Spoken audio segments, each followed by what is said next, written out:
Nós estamos evoluindo, estamos rumo ao aperfeiçoamento das instituições políticas, jurídicas e civis. Com certeza, o Brasil tem tudo para dar certo. Nós estamos aprimorando a nossa legislação brasileira num Estado democrático de direito fundamentado sob a égide da Constituição da República Federativa do Brasil. Nós estamos balizando com certeza o direito brasileiro em relação às leis que vêm sendo criadas para proteger a dignidade da pessoa humana. Hoje nós vamos tratar acerca deste projeto-lei que está tirando o sono dos pastores evangélicos, dos espíritas e de outros religiosos que de alguma forma se valem de narrativas, de discursos, de sermões para persuadirem pessoas a entregarem o seu bem, o seu patrimônio, o suor do seu trabalho. Evidentemente que nem todos estão conformados com este projeto-lei. Confesso que não é um projeto tão simples. Existem alguns pontos que podem, de fato, trazerem implicações que requererão 2 parlamentares e também, no futuro, até do STF, em caso de alguns problemas relacionados à antinomia ou à inconstitucionalidade, tratar do assunto. A questão é, nós vivemos num Estado laico, ainda que aparente, não é verdade? Sim, nós vivemos num Estado laico e precisamos claramente de trabalharmos no aperfeiçoamento das nossas leis diante dos problemas e conflitos sociais que vão surgindo nas relações entre os indivíduos.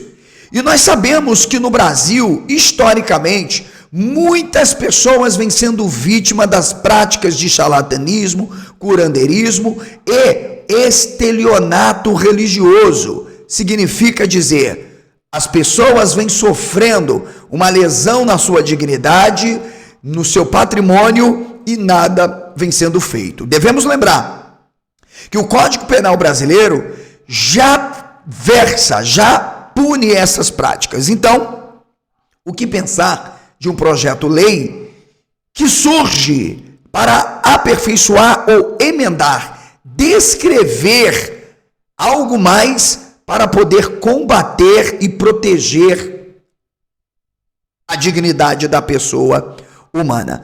Nós vamos falar sobre isso porque o presente projeto, de alguma forma, vai tratar de direitos fundamentais como liberdade de expressão, de crença religiosa, entre outras. Mas, evidentemente que o que nós queremos aqui trazer para você está realmente no âmbito das práticas criminosas que vêm sendo cometidas por diversos religiosos. Então, o presente projeto, ele não versa absolutamente sobre, abrange a qualquer indivíduo que pratique este ato criminoso. Então, é importante tratarmos disso com muita seriedade, ok? Por quê? Porque nós temos em nossa Carta Magna de 88, a nossa Constituição, que a liberdade ela é garantida de forma plena. Ou seja, nós temos isto como uma reafirmação muito clara da própria laicidade dentro do Estado brasileiro. Ou seja, há uma tendência, de alguma forma, de tratar acerca dessas práticas de modo que não afete, de fato, essas garantias constitucionais. Então, vamos tratar deste assunto porque, de fato, a Constituição, ela nos dá base para falar disso, ok? Primeiro, vamos apresentar o projeto em si. Vamos olhar para o projeto e entender se realmente é uma perseguição aos pastores evangélicos, se é uma perseguição a determinadas instituições, ou se tem por objetivo combater toda e qualquer prática que, de fato, culmine em uma lesão à dignidade da pessoa humana, ao patrimônio privado, de modo a trazer prejuízos a esses indivíduos que acreditam que são ludibriados com relação a ofertas de milagres, curas, entre outras. Tudo bem? Então vem para a tela comigo, porque eu lerei aqui o projeto e depois destacarei alguns comentários que mostram como as pessoas estão desinformadas ou realmente estão na contramão do progresso no país. Vamos lá. O projeto-lei foi apresentado pelo deputado Capitão Augusto. Ele descreve de maneira muito ímpar, muito singular, sabe, objetiva, que essas condutas deturpam algo nobre e sagrado, que é a fé. Portanto, ele não está preocupado aqui de segmento A, B, C, D, se é pastor, se é espírita, se é umbandista, se é candomblessista, se é quimbandista, não. Ele está tratando de algo muito pessoal, abstrato, que é o sentimento do indivíduo com relação à sua fé e em relação ao objeto ofertado, que na verdade é o milagre, em detrimento de suas condições, sejam elas físicas, espirituais, financeiras, entre outras. Então veja, o presente projeto visa criminalizar o charlatanismo religioso e exploração financeira de fiéis. A proposta prevê prisão de 2 a 4 anos, além de multa. Aqui nós temos um problema. É preciso que você entenda que haverá uma emenda, com certeza, no Código Penal. Por quê? Porque nós já temos leis no próprio Código Penal que já positivam, já tipificam essas práticas. Portanto, evidentemente que nós vamos entender o que vem de novo nesse projeto, uma vez que já há um tipo penal para o charlatanismo, para o curandeirismo e para o próprio estelionato, ok? Mas a gente precisa entender o projeto. O projeto de lei está sob o número 1341 de 2023. Visa criminalizar e punir o charlatanismo religioso, coisa que já é punível. No Brasil já há um tipo penal, tá? Uma norma incriminadora, porém não funciona. E talvez porque não há uma descrição mais exata, mais clara, mais precisa. E aí o legislador, neste caso na figura do deputado, vai agora tentar dimensionar melhor essa lei, ok? Significa a prática de se aproveitar da fé e da vulnerabilidade das pessoas, praticando falsos milagres e explorando financeiramente os fiéis. Significa, nós já temos tipos penais para isso. Olha, se nós já temos tipos penais para isso, é preciso sabermos o que vem de novo no projeto-lei. Então, vamos entender o que vai entrar como descrição típica da ilicitude, ok? Veja, são coisas que, na verdade, não estão muito claras nos institutos penais. Veja isso aí, ó. Afirmar sem comprovação, possuir dons sobrenaturais, divinos ou espirituais, com o objetivo de obter vantagem financeira ou de qualquer outra natureza. Isso aqui vai dar pano para manga, principalmente para uma classe que ganha no ranking de charlatanismo, que são os pastores evangélicos, a classe de pastores evangélicos. E por quê? Primeiro, porque os pastores evangélicos acreditam piamente que são dotados de dons espirituais, porque a Bíblia trata de dons espirituais, ainda que milagres só se apresentam na Bíblia, porque na vida real as igrejas continuam cheias de pessoas em busca de promessas de milagres que entregam seus patrimônios e não obtêm resultados. E nós sabemos que aqueles que dizem que receberam, foram vítimas ou passivos de um milagre, na verdade não foi milagre nenhum, porque é uma intervenção da própria ciência e não há nada de sobrenatural. Então, fato é que os hospitais continuam cheios, as igrejas continuam lotadas de pessoas doentes, e os pastores continuam se enriquecendo, explorando a fé, e aí justificam responsabilizando aqueles que não recebem o milagre, que na verdade é a fragilidade de sua fé. Mas olha, se alguém diz que tem dons espirituais, logo o dom espiritual, ele tem que ser de fato manifestado de forma generalizada, ok? Ou quer dizer que quem tem um dom só cura um e não cura outro? Então, charlatanismo muito claro. Segundo, os pastores farão um estardalhaço na CCJ, isso é fato, ok? É preciso que a própria CCJ convoque especialistas em teologia, principalmente crítica, ok? Reconhecida por instituições credenciadas no Brasil, sociologia, psicologia e ciência das religiões, para debater este tema, tendo em vista que é um tema muito problemático, porque de fato ele irá se resvalar na questão da liberdade religiosa, na liberdade de expressão, ok? Isto porque também, inclusive, no direito de culto, ok? De confissão de fé, tendo em vista que uma pessoa afirmar que tenha dons espirituais não é o problema. O tipo penal que está aí, ele está muito claro. Veja, afirmar sem comprovação possuir dons espirituais. Ok, eu não vejo problema, desde que essa pessoa não utilize desta argumentação para atrair pessoas para tirar vantagem financeira. Então não é problema alguém dizer que tem um dom espiritual. Não é o problema alguém dizer que seja dotada de um dom espiritual. O problema é ela utilizar deste argumento, deste discurso, para oferecer milagres, curas, sem comprovação. Isso significa, não há um resultado de fato, portanto, é charlatanismo.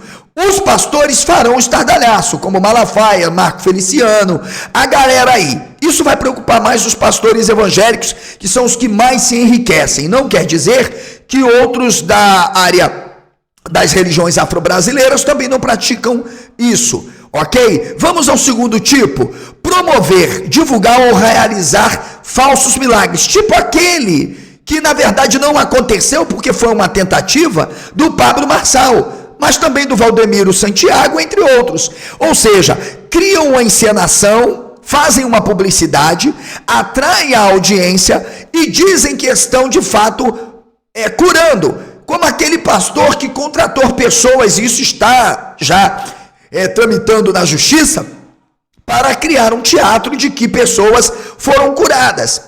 Falso milagres, já diz tudo, é uma encenação, é um teatro, entende? Mas qual o objetivo? Obter vantagens financeiras ou de qualquer natureza. Portanto, significa, isso é um projeto que realmente vai dar o que falar. Queria eu estar na CCJ para poder falar sobre este assunto. Olha lá se eu não mandar uma carta, alguma coisa, para poder participar, porque tem que haver um debate com a sociedade civil e acadêmica, porque este não é só um assunto que deve ser esclarecido por dentro do direito, mas também da própria sociologia, da teologia, entende? Da própria história, né? Porque a gente tem que compreender a evolução da religião, das literaturas ditas sagradas e, sobretudo, evidentemente, da própria sociedade. Tudo bem? Então veja, promover, divulgar, realizar falsos milagres, curas e outras manifestações supostamente sobrenaturais. Agora olha como é que o tipo ele é muito objetivo, com o intuito de obter vantagens financeiras ou de qualquer outra natureza. Peraí, se um pastor evangélico diz que está fazendo uma campanha de cura divina, as pessoas só vão lá porque ele está prometendo cura divina.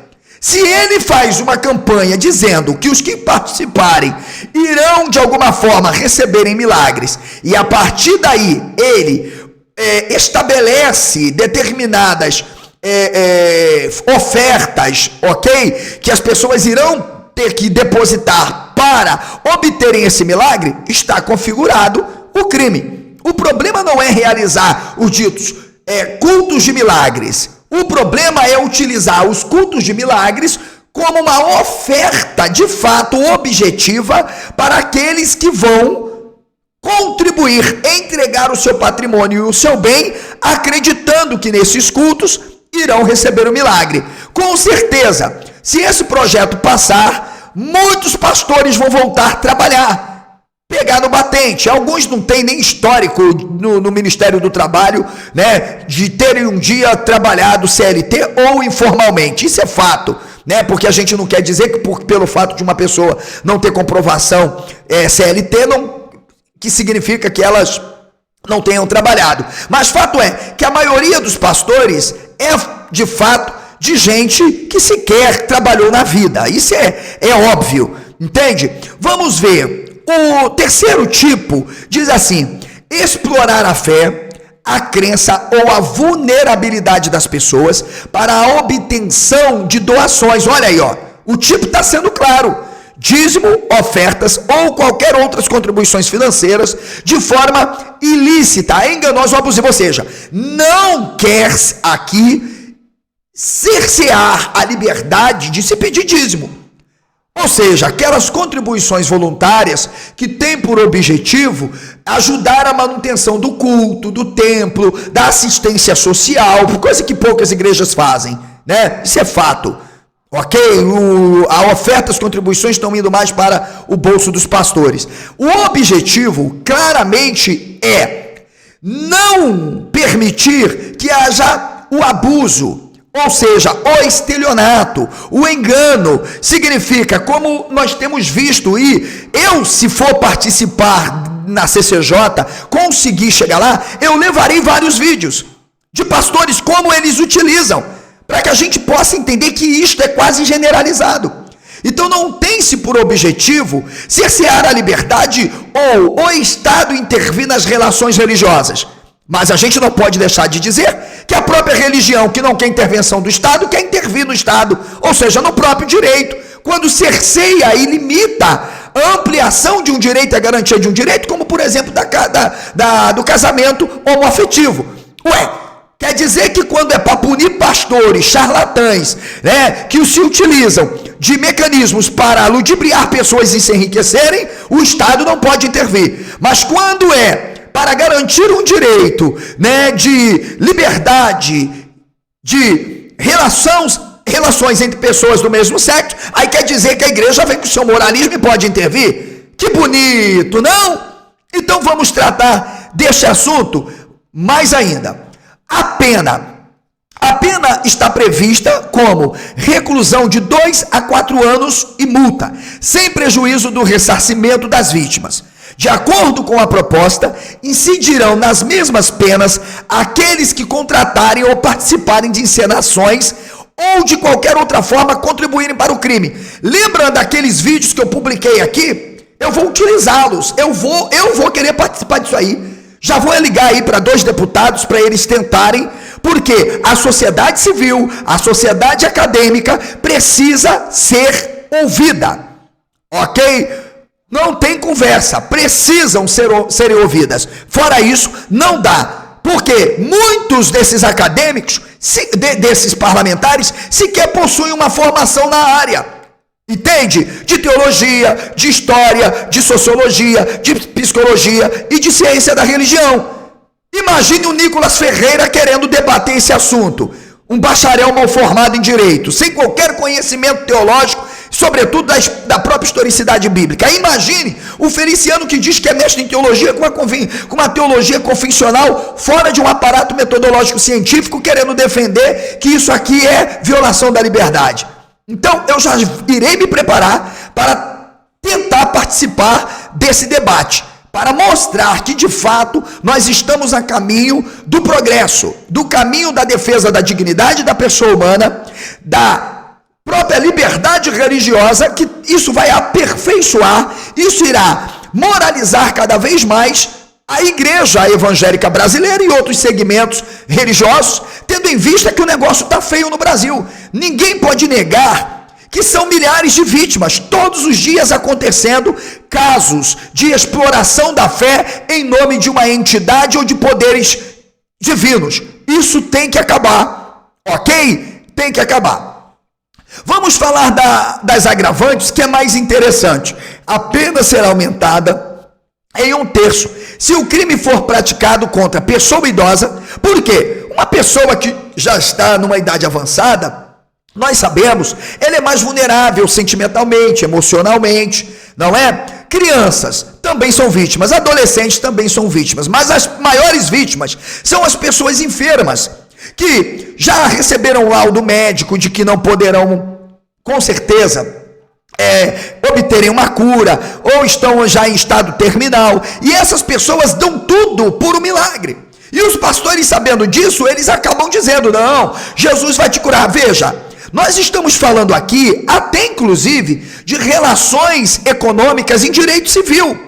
Sim, porque o Código Civil fala de negócio jurídico. São as relações que se estabelecem entre duas pessoas ou empresas, também podemos chamar assim, tá? E há um nexo nessa relação. Quando você oferece alguma coisa, você tem que entregar. Porque ninguém iria comprar, porque é uma compra. A pessoa está comprando uma cura, porque ela acreditou que o cara que disse que é dotado de poder vai lhe entregar o produto. Qual é o produto? É a cura. Então a gente precisa entender que o que está acontecendo, de fato, é uma estratégia, tá, absolutamente ilegítima de dizerem que estão perseguindo os pastores, porque o projeto não tem a ver com os pastores. O projeto tem a ver com toda e qualquer prática de charlatanismo, entende? De qualquer religioso. Tudo bem? Agora, minha gente, vamos a uma parte que para mim é uma das mais interessantes para vocês verem como é necessário nós tratarmos deste assunto. Eu deixarei o link, ok, aqui do Congresso Nacional, deste projeto para você ter acesso melhor. Mas vamos aos comentários para vocês verem o absurdo. Como de fato estão com medinho de irem para a cadeia. Porque o charlatanismo, pelo menos agora, ficará mais claro. Vamos dizer que o Código Penal sofrerá uma emenda e, evidentemente, eu que o diga, que terei, né, que comprar outro, né? Mas tudo bem. Vamos lá. Vamos entender aqui. Olha os comentários, gente. Preste atenção. A Laísa Barra Gomes, eu não vou colocar a foto por respeito, ok? Mas o nome eu tenho que colocar, tá? Ela foi lá no projeto e olha o comentário que essa mulher fez. Olha bem, isso aqui é uma fanática, isso aqui é alguém que acredita realmente em metafísico e intervenção sobrenatural. E veja, não há um pastor que consiga provar, cientificamente provar, que alguém tenha de fato sido recebido um milagre sem a intervenção da medicina. Olha isso aqui, ó. Na verdade, isso é uma manobra não para cuidar dos fiéis, como aparenta ser, porque, como talvez não seja do conhecimento do parlamentar, os milagres acontecem sim, e há muito tempo. Sério? Quais são as provas? Nenhuma. E olha agora para você ver o nível de baixa cognição crônica dessa senhora. E estão relatados nas escrituras, que são base no cristianismo. Mentira! Os relatos são mitos, são invenções, pois não há nenhuma comprovação científica. Pois se os milagres estão acontecendo, como aconteceram na Bíblia, eu quero que um pastor prove lá na CCJ um morto que ele ressuscitou, ou que qualquer outro tenha ressuscitado. Um milagre comprovado sem a intervenção da medicina, esse pastor, esse pai de santo, essa mãe de santo, esse espírita terá que comprovar, ok? Porque a Bíblia fala de mortos ressuscitando, fala de curas de surdo, de cego, então eles terão que provar. A igreja evangélica brasileira, na verdade, de toda, entre tudo que nós podemos dizer, a mais podre que tem. E é fato que esse tipo de postura vem de quem acredita mesmo em cobra falante, jumento falante, não é em machado flutuante, até quem diga que Mar Vermelho realmente se abriu. Ou seja, as pessoas estão acreditando que aquilo que foi relatado na Bíblia de fato aconteceu, sem qualquer comprovação. Ou veja, a ciência trabalha, claro, não com metafísico, a ciência trabalha com o quê? Com falseamento. A ciência trabalha com experimento. Ora, peraí, milagre só aconteceu na Bíblia? Por que não vemos mortos ressuscitando? Alguém viu aí um pastor chegar em algum lugar e ressuscitar um morto? Não. Pelo contrário, os cultos fúnebres acontecem em todas as igrejas. Por que o superpoderoso não vai ali e ressuscita o morto? Ah, é porque ele não tem fé como um grão de mostarda. É justificativa, porque o próprio Jesus disse que tinha dado poder para todos. Então não vai colar. Olha o que essa mulher diz. Que estão relatados nas Escrituras, que são base no caso do cristianismo. E as ofertas são e devem ser voluntárias, pois a própria Escritura assim o instrui. Aqui não discutimos, porque existe a voluntariedade, não tenho nada contra, as pessoas dão voluntariamente, desde que a pessoa que está ali na direção da liturgia, ela não diga que se a pessoa der, vai receber o milagre, como o feijãozinho milagroso do Valdemiro, a camisa ensanguentada, a digitaizinha numa camisa. Isso tem que acabar e vamos ter charlatães na cadeia. Isso é fato. Um projeto desse ser reprovado é de uma bestialidade muito grande, sobretudo por parte dos próprios pastores evangélicos, que dizem que são os defensores da família, da dignidade, dos direitos humanos, quando eles sabem que eles dependem dessa enganação para se enriquecerem. Eu estarei lá na CCJ, eu farei de tudo para estar lá. Então o senhor deputado deve deduzir, pois quando eu crio a lei a respeito de algo, no mínimo, devo ser esperto sobre o assunto, sim, coisa que ela demonstrou que não é nem um pouquinho. Que mesmo com lei, isso não irá impedir a quem voluntariamente o faz com prazer. Mas o objetivo da lei, senhorinha, o objetivo da lei não é impedir a voluntariedade, tanto que está lá. O projeto lei, olha a estupidez, gente, é o analfabetismo funcional. O projeto lei deixa claro, olha lá, que é a proposta pune quem usa da vulnerabilidade oferecendo o milagre. Olha aqui, ó, olha os tipos aí, vocês estão vendo? Não é uma pessoa só dizer, por mim qualquer um pode dizer que tem poder sobrenatural, mas essa pessoa oferece algo, ela diz, olha, eu vou te curar, mas você precisa fazer um voto. Ela está vendendo um produto. Há um negócio jurídico estabelecido. E, portanto, quem assim o faz, isso aqui é até caso de direito do consumidor também. Por quê? Alguém está me oferecendo um produto, eu estou pagando e não me entrega no prazo. Entende? Nós temos aqui várias formas de analisar o fato. Entende? Então, o tipo, ele é específico. Tão claro como água, com o objetivo de obter vantagem financeira. Nós não estamos falando de punir voluntariedade, de punir pastores pedindo dízimo. Não. O que o pastor não pode é dizer que uma pessoa que não dá o dízimo vai para o inferno. E aí vai ter problema. Por quê? Porque é consenso acadêmico e muito bem comprovado, e eles mesmos sabem disso, que nem deveria o cristianismo falar de dízimo, no sentido usando Bíblia, ainda mais chamar de ladrão, porque atribuir a alguém, falsamente, fato tipificado como crime é crime. Então um pastor que diz que uma pessoa é ladrão porque não está dando dízimo, ele está cometendo crime e coagindo moralmente uma pessoa, uma vez que não há no Novo Testamento uma só ordenança de Jesus para pagamento de dízimo. E como eles dizem que Jesus cumpriu a lei, eles não podem usar Abacuque para poder dizer que a pessoa é ladrão. Então, eles vão passar mal comigo na CCJ. Ah, vão. Vamos lá. Promover, divulgar ou realizar falsos milagres. Então, assim, ninguém está dizendo que vai punir uma pessoa que, de fato, não tenha, se recebeu um milagre, que comprove que recebeu um milagre. E devemos lembrar, senhores, que para esses tipos penais, tá, para essas normas incriminadoras, elas serão de ação público condicionada. e não incondicionada significa, não é o Ministério Público quem tomará a medida, a ação para oferecer a denúncia, e sim o indivíduo que sofreu a lesão.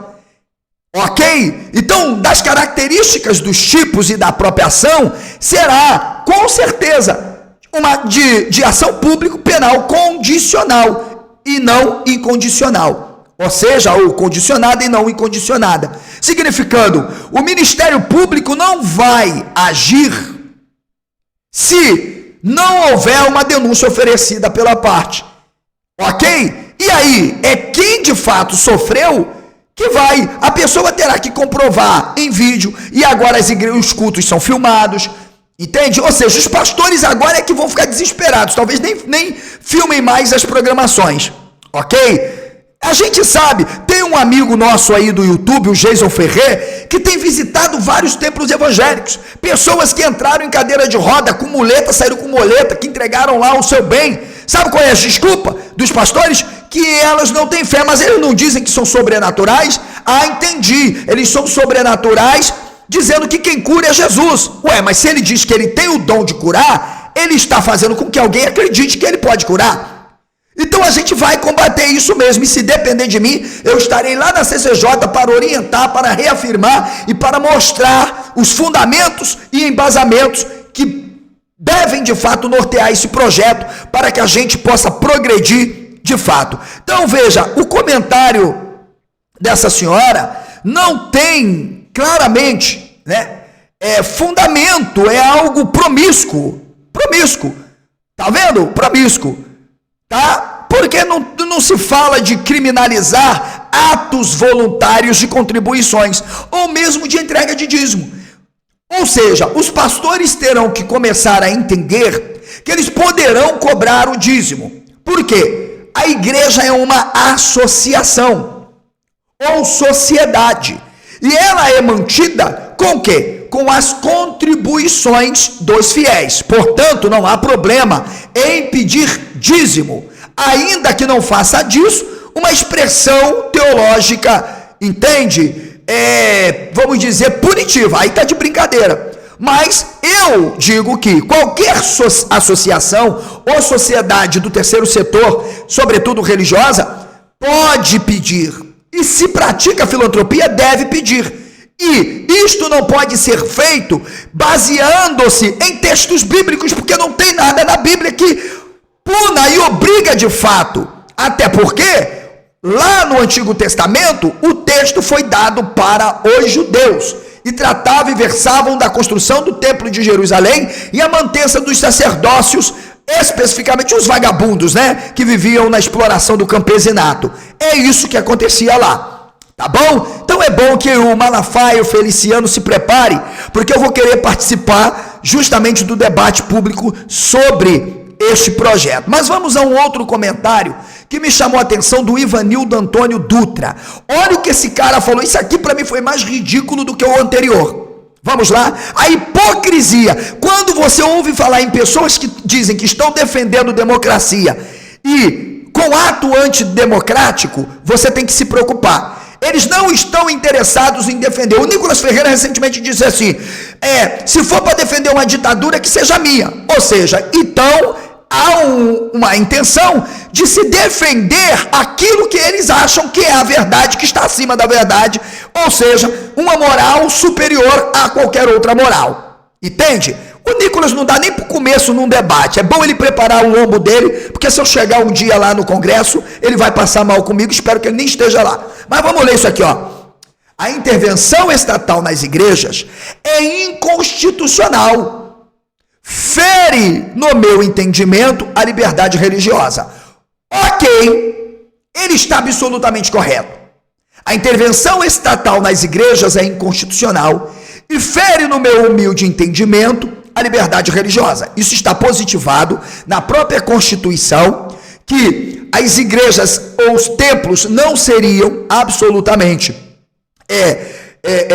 de intervenção do Estado, seriam protegidos e garantidos, ok? Não seriam embaraçados os cultos e nada disso. Mas espera aí, se o Estado não pode intervir nas relações que advêm das religiões, por que o Estado tem que dar garantias? Isenção de impostos, imunidade tributária, entre outras, não só para a religião, mas para os pastores.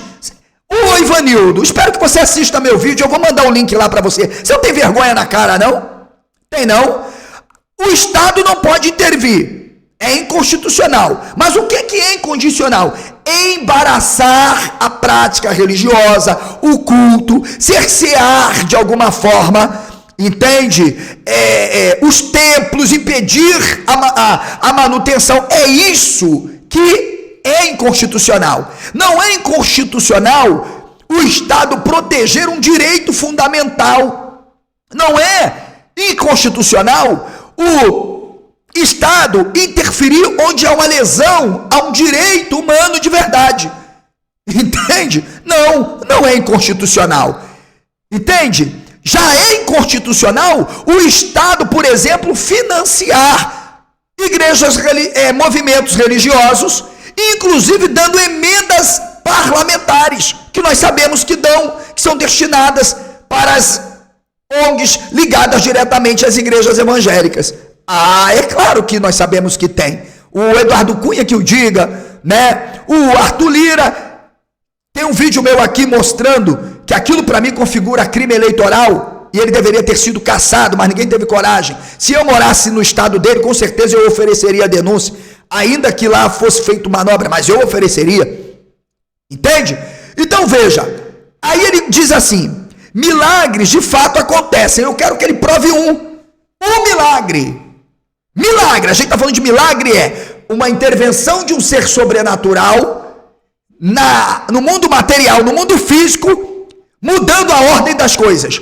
Eu quero que ele prove, porque não há prova de milagre algum, de pessoas sendo curadas comprovadamente sem a intervenção da medicina. Não há. Ok? Não há. Então ele diz, porém, a lei não será capaz de distinguir estas coisas. Claro que não.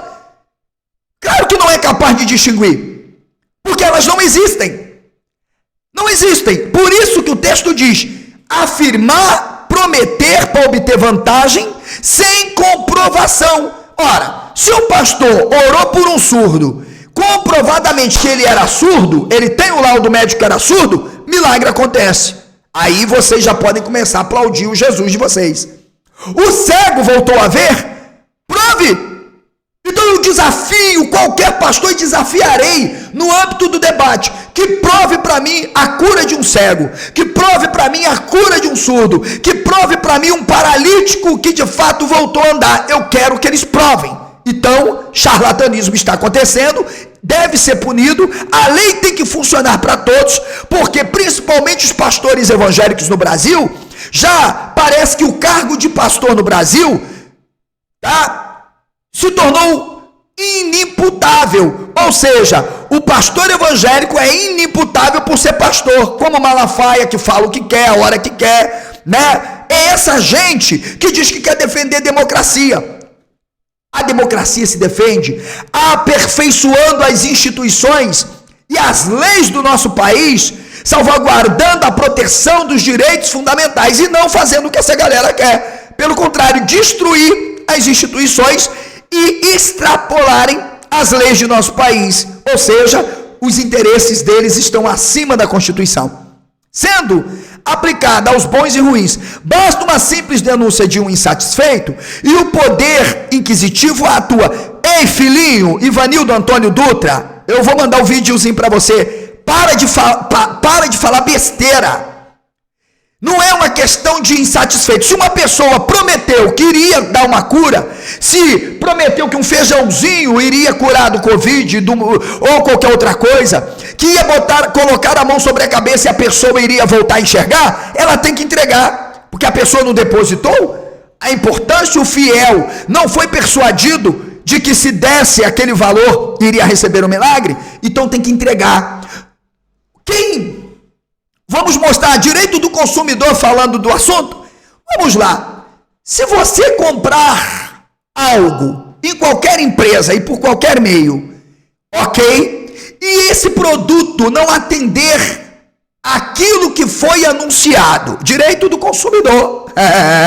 É isso mesmo. Eu pergunto, o que estabelece o Código de Direito do Consumidor? Simples, terá que ser ressarcido o valor em um prazo, evidentemente, dependendo ainda da gravidade do fato. Ok? Não vou aqui levar para o dano moral, mas apenas para o mero aborrecimento ou o dano material. Significa, a pessoa terá o direito, o dinheiro devolvido e entregará o objeto. Eu pergunto, se o pastor diz que possui dom de cura, dom de não sei mais o que, e ele diz, olha, vamos fazer a campanha da cura divina, traga o seu envelope, o valor de tal, ele está prometendo, as pessoas estão indo ali. Eu pergunto, eu vou numa campanha e levo uma importância porque o pastor disse que eu serei curado, e eu chego ali, não recebo o produto, eu vou reclamar. Gente, ó, eu vou primeiro abrir uma denúncia, um circunstanciado, ok? No prazo determinado, ofereço ao Ministério Público, que a ação ela é condicionada, e ainda entro no direito do consumidor. Porque ainda que o objeto, o produto seja abstrato, ele tem que se coisificar. O cara disse que eu seria curado. Se eu não sou curado, ou seja, ele tem que me devolver. Ele tem que me devolver, ressarcir o meu dinheiro, ok? Então olha o nível, isso aqui é para vocês verem a necessidade de você, meu amigo, que chegou aqui nesse canal, de investir num canal onde o administrador tem compromisso com a verdade. Sou estudante do direito, de 5º período agora, atuando, sou pós-graduado em direitos humanos, estudo direito há mais de 15 anos, principalmente direito penal e direito constitucional, e eu estou dizendo para vocês que nós estamos a caminho do aperfeiçoamento das nossas instituições, das nossas leis e também da própria sociedade e das instituições religiosas. O problema é que aqueles que estão com contas e paraísos fiscais, né, com mansões, cabeças de gados, tudo pelo engano e a exploração aos vulneráveis, estão preocupados, porque além de perderem tudo, terão que ir para a cadeia. Tá dando para entender? Então pare com essa ladainha, porque tá errado. Tá absolutamente errado. Ele diz, sob o pretexto de defesa de interesses de quem não reclamou. Opa, desconhece a lei. A ação é público penal condicionada. Ou seja, o Ministério Público não tem o poder, não pode intervir. Aí está a grandeza da tripartição dos poderes e dos institutos que colocam no lugar certo os agentes ou sujeitos da ação. Você entendeu? Por quê? Se o Ministério Público, ele age, ele não é o passivo. Nós temos os crimes que são para ação pública incondicionada. Então veja como que combater a ignorância é importante, porque esse indivíduo, ele dissemina isso, a sociedade cria que o Estado vai intervir em qualquer... Não, quem terá que reclamar é quem sofreu o dano. Se a pessoa sofreu o dano, ela procura, ela grava, ela filma, ela faz o que for, vai ali, procura, entende? Por exemplo, se eu estiver num evento, eu, José, estou num evento, e ali eu percebo que não aconteceu cura, a pessoa me entregou o bem, não ofereceu cura, não houve nada. Eu não posso oferecer denúncia. Por quê? Só pode reclamar o direito quem sofreu a lesão do direito. Tá entendendo? Nesse caso vamos falar, só pode oferecer a denúncia quem foi a vítima do crime. Porque estamos falando de crime. Então ninguém, o terceiro não pode reclamar um direito. Tá dando para entender? Não pode. Não pode reclamar um direito, somente a vítima. Então não há do que se falar. Por exemplo, se no projeto estiver que para esses crimes a ação pública for incondicionada, aí para mim já é inconstitucional. Já é inconstitucional. Porque o Estado não pode reclamar um direito onde a parte, a vítima, não tem o interesse da ação pública. Entende? Aí é complicado, aí eu sou contra. Mas eu trouxe esses dois comentários para vocês perceberem o nível de ignorância. No mínimo isso aqui é bolsonarista, pode ter certeza olavista, é o tipo de gente que tá, né, é a geração que a gente vai ter que tentar tratar, trazer de novo para a terra, porque esse pessoal vive no mundo da lua, e a gente vai ter trabalho para trazer de volta para a terra, sabe, dar tapa na cara figuradamente, tipo Tropa de Elite, para ver se essas pessoas acordam e entendam. Agora, dito isto, eu preciso trazer para vocês algo mais que é importantíssimo, para que a gente tenha uma compreensão, pessoal, da dimensão desse fato, ok? Para que ninguém diga assim, peraí, quando a gente fala de liberdade religiosa no Brasil, tá? Nós sabemos que historicamente igreja e império, vamos chamar assim, estavam de mãos dadas. Desde a fundação do cristianismo até a oficialização com Teodósio, ali o início, né, de um projeto de oficialização com Constantino, pensando o cristianismo a partir de uma catolicidade, ok? Havia essa relação, ok? E qual era o problema? Era que somente os pais da igreja, os padres, gozavam de privilégios. Eles eram sustentados. Por quê? Porque ao mesmo ponto que eles formavam um clero, ligado assim como os sacerdotes formavam uma elite, servindo o império de Vespasiano, Tito, Domiciano, os pastores, os padres, vamos chamar assim, preach do inglês, pastores, padres, eles tinham uma relação direta com os políticos, com os imperadores. Então veja, quem gozava de benefício era justamente a coroa portuguesa formada por quem? Por aqueles do clero que estavam ligados. Então, havia um vínculo entre a igreja e o império, vamos chamar a igreja e o Estado, ok? Então veja, o problema é que a gente rompeu e precisa romper de fato, entende? Porque a coisa tá séria, minha gente, a coisa tá séria, tá? Então vamos pensar a Constituição de 1891, que consolidou a separação entre igreja e Estado. Ora, o próprio Constituinte entendeu que o fato do Estado não poder intervir na igreja, a religião, e aí igreja diretamente, ela é formada por sujeitos de direitos, por cidadãos, que podem expressar as suas liberdades, seus sentimentos, suas crenças, de alguma forma.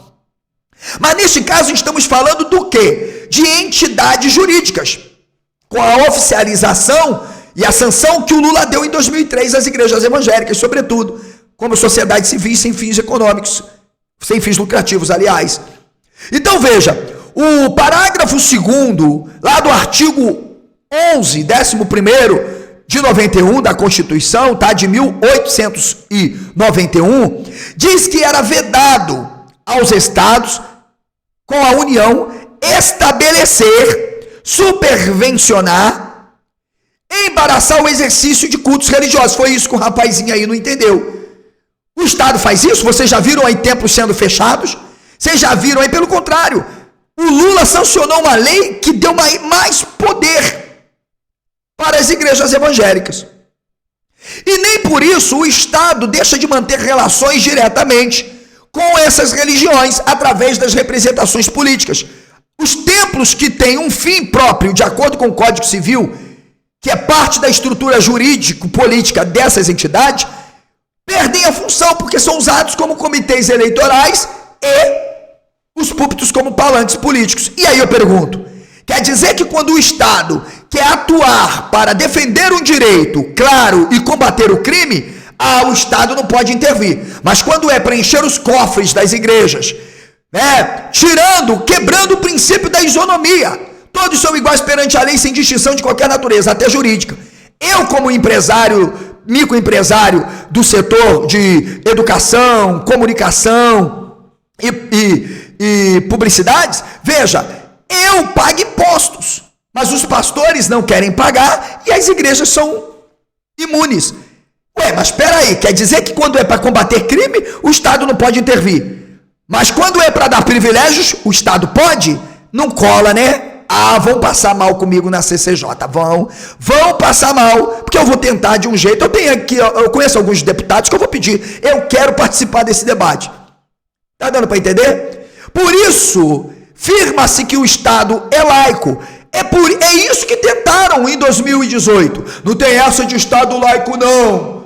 O Estado é cristão. A minoria que tiver incomodada que se mude.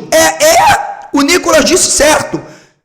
Se for para defender uma ditadura, eu defendo a minha. Então veja que essa galera tem de fato uma intenção e uma mentalidade de que suas verdades são absolutas, suas morais são superiores, ok? Seus direitos estão acima dos direitos dos outros. O Estado não pode intervir para criminalizar e punir essas práticas, protegendo a dignidade da pessoa humana. Mas eles podem ir lá e dizer que o casamento homoafetivo é contra a lei de Deus. Mas que lei de Deus? O problema é do seu Deus, não é o Deus do outro. Entende? Você não aprendeu nem a sua Bíblia, porque quem criminalizou... Veja, a homossexualidade foi criminalizada pela tradição judaíta. Então não tem como.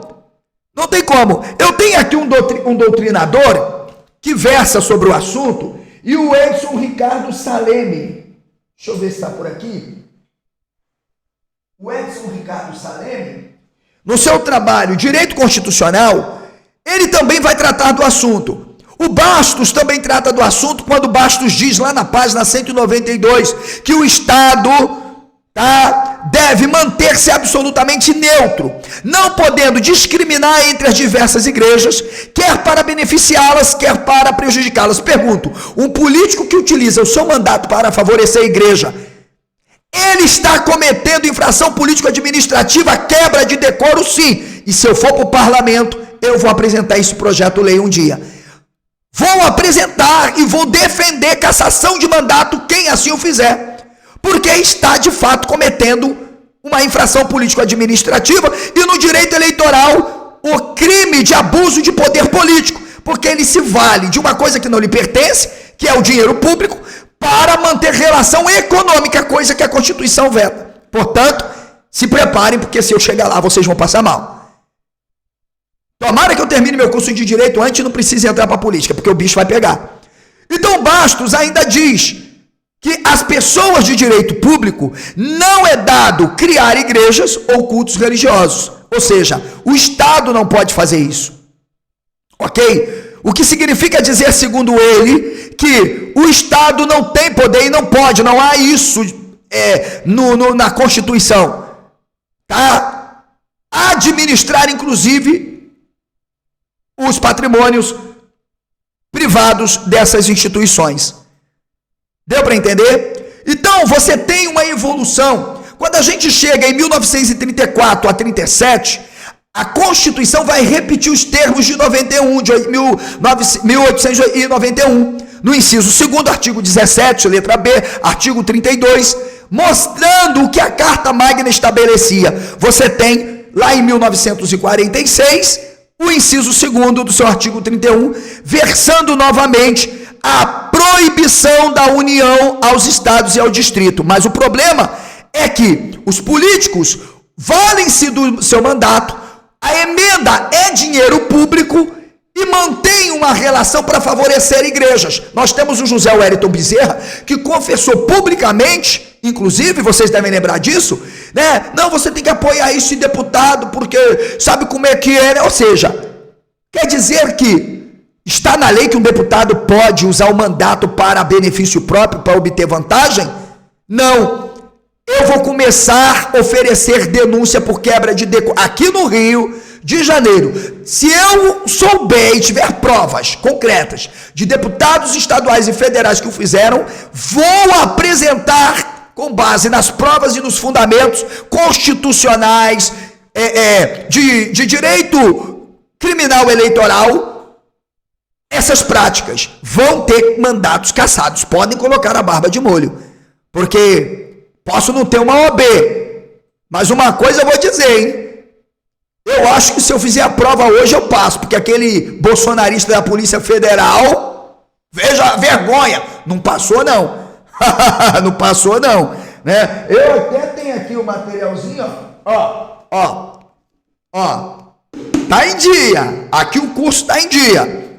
A gente não come só na universidade não, tá? Não. A gente não come só na universidade não. A gente tem que estar comendo todos os dias, porque senão não dá pra gente suportar o que tá acontecendo no Brasil, ok? Então, minha gente, dito isto, o projeto não tem por objetivo cercear a liberdade, censurar, não. O projeto tem por objetivo, claro, combater a prática religiosa, vai competir quem foi lesado, a vítima, juntar provas, oferecer primeiro a denúncia, o termo circunstanciado por se tratar de um crime em uma delegacia, e ela vai ter um prazo, parece que é de 6 meses agora, para oferecer a denúncia junto ao Ministério Público. E aí compete ao Ministério Público analisar as provas, colher, enfim, e aí sim dar seguimento, porque a ação será evidentemente público condicionada, ok? Então, dito isto, eu agradeço a você pelo carinho da sua audiência. Viu como é que é importante você fazer parte de um canal que o administrador tem coragem de falar a verdade, se pauta na verdade e com fundamento?